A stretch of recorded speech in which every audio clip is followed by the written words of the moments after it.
दोस्तों के पॉप के BTS, black pink, Gangnam style के सिंगर साय, क्या ये सारे के सारे इंडियंस है? बड़ा अजीब सा सवाल है, बट ये बात सच है कि साउथ कोरिया की आज के डेट में 85% से भी ज़्यादा की पॉपुलेशन इंडियन ओरिजिन से आती है। कैसे? सन 1997 में साउथ कोरिया के एक एंथ्रोपोलॉजिस्ट किम ब्यूंग मो कुछ खोज कर रहे थे। एंथ्रोपोलॉजिस्ट वो होते हैं जो इंसानों की खोज करते हैं कि मनुष्य कहाँ से आया था, उसका ओरिजिन क्या है। जैसे आपके पिता कौन थे, उनके पिता कौन थे, उनके पिता के पिता के पिता कौन थे। ऐसे हिस्ट्री में बैक टू बैक जाके उनकी साइंटिफिक स्टडीज करते हैं। 3-4 साल काम करने के बाद उन्हें ये पता चलता है कि साउथ कोरिया के लोगों के मैटरनल DNA का सैंपल साउथ कोरिया से करीब 5000 किलोमीटर दूर इंडिया के उत्तर प्रदेश से ओरिजिनेट हुआ है।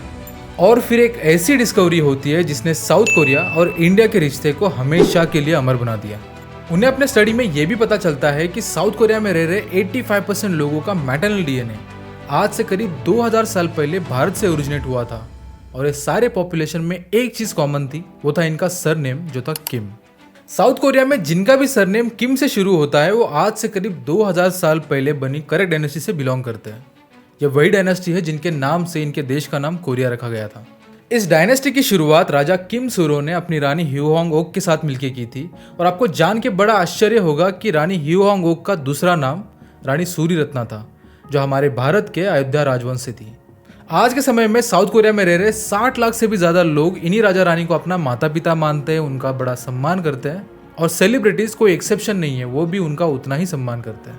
BTS बैंड को तो पूरी दुनिया जानती है। जेनजी के लड़के और स्पेशली लड़कियों में इनकी क्रेजी फैन फॉलोइंग है और वो खुद को क्या कहते हैं, BTS आर्मी। इस बैंड के 7 मेंबर्स हैं। उनमें से पहला है इस बैंड का लीडर आर्यम, फिर Jin, Jimin, J Hope, V, Suga and Jungkook. और इन 7 मेंबर में से जिनके भी नाम में किम आता है वो इसी करेक्ट डायनेस्टी से बिलोंग करता है। वहीं साउथ कोरिया का एक और बैंड है लड़कियों का जो बड़ा पॉपुलर है, ब्लैक पिंक, जिसमें भी 4 लड़कियां काम करती हैं, जीसू, जेनी, रोज और लिसा। इनमें से भी 2 आर्टिस्ट के नाम में किम आता है। कोरिया के एक और पॉपुलर एक्टर है किम सू ह्यून, जिनकी इंडिया में क्रेजी फैन फॉलोइंग है। इनका एक के drama it's okay to not be okay India में बहुत ही फेमस है और रिसेंटली वो सुर्खियों में भी छाए हुए थे क्योंकि उनके ऊपर इल्जाम था कि 15 साल की छोटी बच्ची के साथ उनके अवैध संबंध है। 2012 में रिलीज हुआ गंगनम स्टाइल ये गाना सबको याद होगा। इस गाने के सिंगर साय खुद को इसी किम डायनेस्टी से मानते हैं। और हाँ, मिस्टर किम जोंग उन जो पूरी दुनिया को न्यूक्लियर बम से उड़ा देने की धमकी देते रहते हैं, वो भी इसी डायनेस्टी से बिलोंग करते हैं। अब आप लोग ये सोच रहे होंगे कि मैं सारे एग्जांपल्स दे क्यों रहा हूँ। वो इसलिए क्योंकि BTS, ब्लैक पिंक, के ड्रामा के एक्टर्स और मिस्टर किम जोंग उन, इनमें से जिनके भी नाम में किम आता है वो खुद को राजा किम सुरो और रानी सूर्यरत्ना का संतान मानते हैं, जिसकी शुरुआत 2000 साल पहले हुई थी। राजा रानी के इस रिश्ते ने साउथ कोरिया और इंडिया के इस रिश्ते के धागे को पिछले 2000 साल से जोड़ के रखा है। रानी सूर्यरत्ना की एक कहानी हमें 13वीं शताब्दी में लिखी गई कोरियन भाषा की एक किताब समगुक युसा के अंदर देखने मिलती है, जिसमें इंडिया से कोरिया आने वाली एक शाही राजकुमारी के रूप में उन्हें प्रस्तुत किया गया है। लेकिन यह क्लेम करना कि साउथ कोरिया की 85% पॉपुलेशन डायरेक्ट इंडियन डिसेंडेंसी से है, ये भी गलत हो जाता है हिस्टोरिकली और साइंटिफिकली। क्योंकि जेनेटिक स्टडीज के अकॉर्डिंग कोरियंस की एंसेस्ट्री मेनली ईस्ट एशिया से आती है, जिसमें जापान, ताइवान, मंगोलिया जैसे देश आते हैं, जिनका डायरेक्ट कनेक्शन कोरियन पेनिनसुला से है। पर साउथ कोरिया में आपको इंडियन इन्फ्लुएंस देखने के लिए जरूर मिलेगा, जहाँ पे इंडिया के रिचुअल्स, इंडिया के ट्रेडिशंस, इंडिया की रिलीजन प्रैक्टिसेस वहाँ की रिलीजन प्रैक्टिसेस से काफी मिलती जुलती है। दोनों देशों में काफी सांस्कृतिक समानताएं भी है। जैसे भारत में फैमिली एज ए इंस्टीट्यूशन को बहुत रिस्पेक्ट किया जाता है, एक्सटेंडेड फैमिली को रिस्पेक्ट किया जाता है। और सिमिलरली आपको साउथ कोरिया में भी ये देखने मिलेगा। भारत में जब त्यौहार मनाया जाता है तब हमारी महिलाएं साड़ियाँ पहनती है, वैसे ही साउथ कोरिया की महिलाएं भी उनका एक खास पोशाक किसी त्यौहार के दिन पहनते हैं। तो क्लोथिंग में भी काफी सिमिलैरिटीज देखने मिलती है। जैसे राइस को फर्मेंट करके इंडिया में इडली डोसा बनाया जाता है, वैसे ही साउथ कोरिया में राइस को फर्मेंट करके उसकी सुशी बनाई जाती है। ये सांस्कृतिक समानताएं आई कहाँ से, इसकी जड़ें कहाँ हैं? दरअसल 2000 साल पहले कोरिया को गया साम्राज्य के नाम से जाना जाता था। इस पूरे साम्राज्य का कोई राजा नहीं था, बल्कि पूरा साम्राज्य छोटी छोटी टोलियों में बटा हुआ था और हर टोली का अपना एक लीडर होता था। लेकिन इस साम्राज्य के बुजुर्ग एक बड़े लीडर, एक बड़े राजा की खोज कर रहे थे जो इस सारे ट्राइब्स को एक साथ जोड़कर रखे और एक मजबूत और सुखी और समृद्ध साम्राज्य का निर्माण करे। बुजुर्गों ने अपनी एक परिपूर्ण राजा की खोज शुरू कर दी। उनमें से कुछ बुजुर्गों का मानना यह था कि उनका राजा भगवान के आशीर्वाद से पैदा होना चाहिए, वो शूरवीर हो, बुद्धिमान हो, परिपूर्ण राजा हो और उसकी कोई पास की लेगेसी ना हो जिसकी वजह से उसके राजनीति में कोई दखल अंदाजी आए।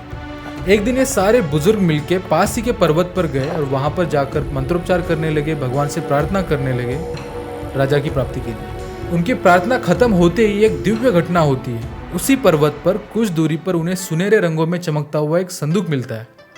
वो तुरंत समझ जाते हैं कि भगवान का दिया हुआ एक आशीर्वाद है। सारे बुजुर्ग मिलकर उस संदूक की पूजा करते हैं, फिर उसे उठाकर एक अच्छी जगह पर जाकर रखते हैं। इसके बाद उसे खोला जाता है, जिसमें से उनको एक छोटा सा बच्चा मिलता है। इस छोटे से बच्चे के मुंह पर दैविक शक्तियों का एक तेज दिख रहा था।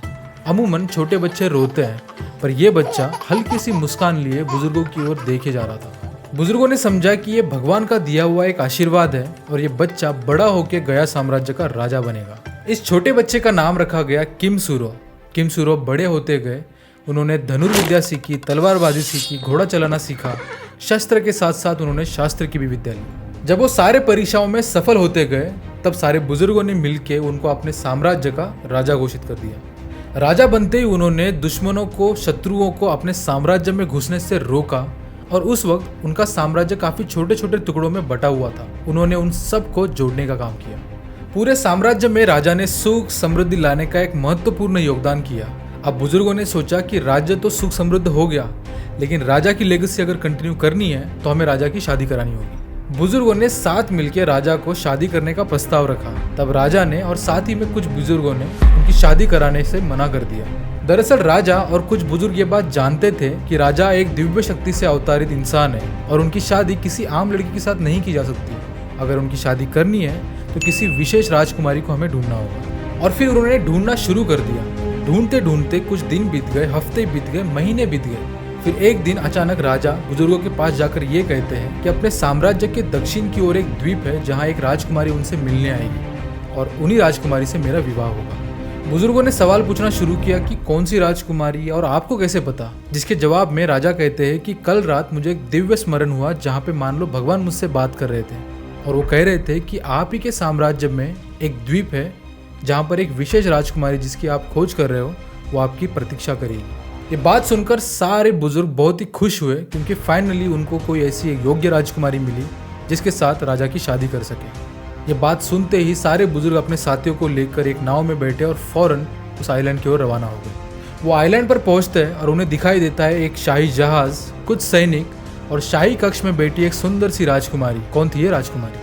उस वक्त कोरिया से करीब 5000 किलोमीटर दूर भारत के अयोध्या में कौशल साम्राज्य का वर्चस्व था। कौशल साम्राज्य जिसकी सीमाएं आज के उत्तर प्रदेश से लेकर उड़ीसा तक फैली हुई थी।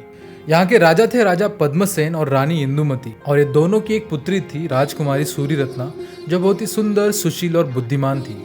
जब राजकुमारी बड़ी हो जाती है तो राजा को लगता है कि अब राजकुमारी का विवाह कर देना चाहिए, लेकिन राजकुमारी के कंधे से कंधा मिलाकर चलने वाला उन्हीं के जैसा बुद्धिमान, वीर और निर्मल मन वाला राजकुमार कहाँ से मिलेगा, ये सबसे बड़ा प्रश्न था। अपने मंत्रिमंडल में भी राजा ने कहा कि एक उत्तम वर की तलाश करो। कुछ दिन बीत जाते, हफ्ते बीत जाते, महीने बीत जाते, लेकिन राजकुमारी के लिए कोई भी उत्तम राजकुमार नहीं मिलता। एक रात राजा पद्मसेन को एक सपना आता है जिसमें एक दिव्य शक्ति उनसे बात करती है और कहती है कि यहाँ से बहुत दूर समुद्र सीमाओं के उस पार एक बड़ा साम्राज्य है जो पहाड़ों से घिरा हुआ है। उस साम्राज्य की बागडोर संभालने वाला एक राजा है जो आपकी बेटी के लिए उत्तम वर होगा और उसी से आपकी राजकुमारी का विवाह होगा, जिसके बाद एक नए साम्राज्य और एक नए वंश का निर्माण होगा। राजा नींद में सपना देखकर चौंक जाते हैं और फिर उठकर पहले तो खुद को संभालते हैं और फिर आनंदित हो जाते हैं कि चलो अपने बेटी के विवाह के लिए कोई तो सही दिशा मिली। राजा ने अगले ही दिन अपनी रानी और राजकुमारी को अपने सपने के बारे में बताया और राजकुमारी ने अपने पिता के विचारों का सम्मान करते हुए इस विवाह के लिए हाँ कर दी। अब सबसे बड़ा प्रश्न तो ये था कि साम्राज्य के उस पार समुद्र को लांघकर इस वक्त से पहले कोई भी नहीं गया था, तो राजकुमारी की शादी के लिए कैसे जाएंगे और कहाँ जाएंगे। राजा ने अपनी राजकुमारी और कुछ सैनिकों को एक बड़ी सी शाही जहाज में बिठाया और उसी के साथ कुछ सोने चांदी के सिक्के, हीरे, जवाहरात और जहाज का संतुलन बनाकर रखने के लिए कुछ पत्थर रखे और इन सब को समुद्र के रास्ते रवाना कर दिया। राजकुमारी की जहाज समुद्र की लहरों को चीरते हुए दिन रात एक करते हुए सफर तय करने लगी और इसी सफर में राजकुमारी बहुत खुश थी क्योंकि उनको अपने पिता की सोच पर और उनके विचारों पर पूरा भरोसा था कि उनकी पसंद कभी भी गलत नहीं होगी। समुद्र के इस सफर में राजकुमारी और उनके साथियों को बहुत सी कठिनाइयों का सामना करना पड़ा, जैसे समुद्र की बड़ी बड़ी लहरें, रात का घना अंधेरा और चक्रवाती तूफान आया, पर राजकुमारी का मनोबल तस से मस्तक नहीं हुआ। वो पूर्व दिशा की ओर चलते गए 3 महीने बीत गए और आखिरकार उनको गया साम्राज्य की सीमाएं दिखना शुरू हो गई। राजकुमारी की नजर नजदीक के एक आइलैंड पर पड़ी। उन्होंने अपना जहाज घुमाया और उस आइलैंड पर जाकर रोक दिया। रोकने के बाद जहाज से राजकुमारी और कुछ सैनिक नीचे उतरे और इतिहास में पहली बार भारत से कोई व्यक्ति गया साम्राज्य की धरती पर अपने कदम रखने जा रहा था। कुछ देर विश्राम करने के बाद राजकुमारी अपने शाही कक्ष में वापस चली जाती है और उन्हें अपने पिता की कही हुई एक बात याद आती है कि गया साम्राज्य का राजा उन्हें ढूंढते हुए उसी आइलैंड पर आएगा। और ठीक वैसे ही हुआ। राजकुमारी को ढूंढने के लिए जो बुजुर्ग अपने साथियों को लेकर आइलैंड की ओर निकले थे, वो आइलैंड पर पहुंचते हैं, राजकुमारी को देखते हैं और बहुत ही आनंदित हो जाते हैं। वो राजकुमारी को राजा के बारे में बताते हैं और अपने साथ चलने के लिए कहते हैं, लेकिन राजकुमारी मना कर देती है ये बात कह के कि राजा जब उन्हें खुद लेने के लिए आएंगे तभी वो साथ चलेंगे। बुजुर्गों ने राजा को एक खबर भेजी और साथ ही में राजकुमारी और उनके साथियों को रहने के लिए पहाड़ी के पास ही एक टेंट बनाकर उनकी व्यवस्था की गई। राजा को खबर मिलते ही वो तूफान की रफ्तार से राजकुमारी को मिलने के लिए आ जाते हैं। दोनों ने एक दूसरे को देखा और एक दिव्य कनेक्शन को महसूस किया और आपस में बातें करना शुरू कर दी। राजा ने राजकुमारी को अपने सपने के बारे में बताया। राजकुमारी ने राजा को अपने पिता के सपने के बारे में बताया और कुछ देर बात करने के बाद राजा राजकुमारी को लेकर अपने साथ चले जाते हैं। राजकुमारी के साथ जो कारवां आया था वो वापस भारत लौट जाता है। सिर्फ उनमें से 2 सिपाही और उनकी पत्नियां यहाँ रुक जाती है। राजा अपने महल के बिल्कुल पास ही उनको रहने के लिए घर बना देता है। राजकुमारी जो अपने साथ सोने चांदी के सिक्के, हीरे, जवाहरात और पत्थर लेके आई थी, वो राजा को भेंट के रूप में दे देती है। पूरे राज्य में राजा और राजकुमारी के विवाह की खुशी की लहर दौड़ती है। बहुत ही शाही तौर तरीके से दोनों का विवाह संपन्न होता है और राजकुमारी का नाम शादी के बाद बदलकर रानी ह्यूओ होंगवोक रखा जाता है। शादी के बाद राजा रानी के 12 बच्चे होते हैं और वो किमे शहर के अंदर रहना शुरू कर देते हैं। किमे शहर जो पुसान शहर को लग के ही एक नया शहर था, वही पुसान जो आज बुसान के नाम से भी जाना जाता है। रानी ओक ने अपनी भारतीय संस्कृति को कोरिया में बढ़ावा दिया। उन्होंने एजुकेशन, स्पिरिचुअलिटी, आयुर्वेद, योगा जैसी चीजों को कोरिया में इंट्रोड्यूस किया।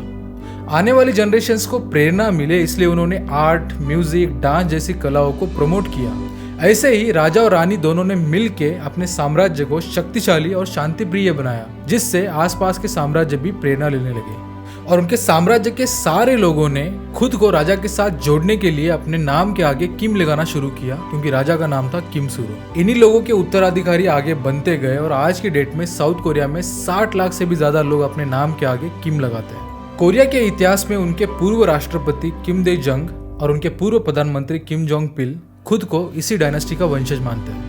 इस वंशज के लोगों ने आज भी वो पत्थर संभाल के रखे हुए हैं जो 2000 साल पहले राजकुमारी सूरी रत्ना अयोध्या से लेकर निकली थी अपने नाव का संतुलन बना के रखने के लिए। आज भी अयोध्या में जहां रानी सूरी रत्ना का जन्म हुआ था, 2001 में उनकी याद में वहां पर एक मेमोरियल बनाया गया है। साउथ कोरिया से हर साल बहुत से लोग एज ए टूरिस्ट इस मेमोरियल को विजिट करने के लिए आते हैं, क्योंकि वो भारत को अपना ननिहाल मानते हैं, यानी कि अपनी माँ का घर।